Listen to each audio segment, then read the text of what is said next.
Hello and welcome to A Random Acts of Poetry. So it's been a while, maybe a week since I've posted on this channel. But you know what, I'm really happy with that. I'm really quite content now that I've kind of removed that pressure that I'd accidentally created for myself.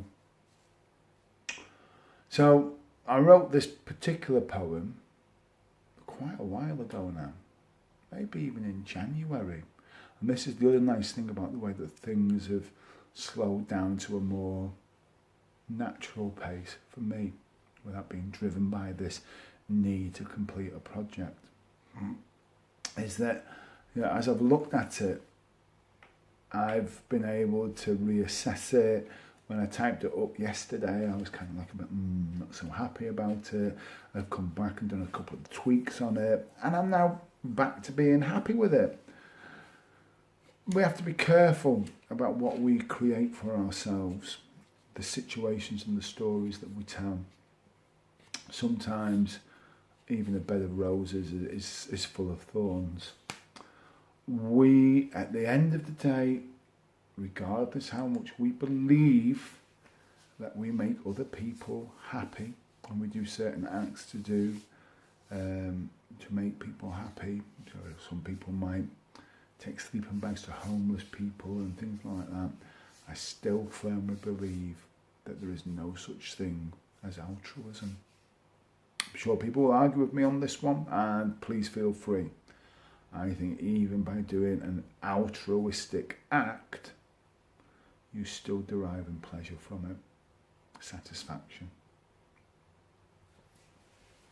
So this poem is, I suppose it's about lovers and how we choose and how we create. Oh, there's a term in here, nymph.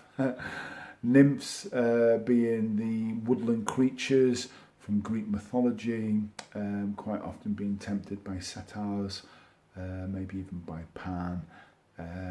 What else can I say about nymphs?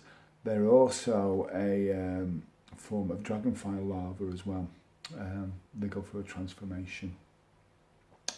So there you go, just in case you weren't aware of what a nymph actually was. I know that's a bit condescending of me, but hey, off we go.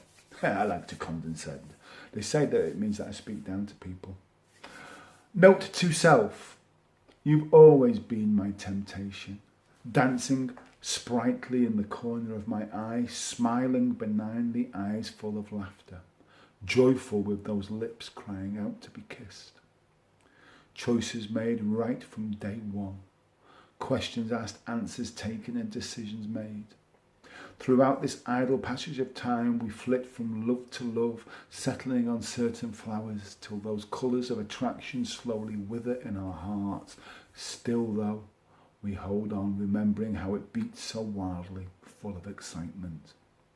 Again and again, this scene is played out as the nymph flees playfully through its woodland glades, till laying upon this bed of roses an idyll, no less.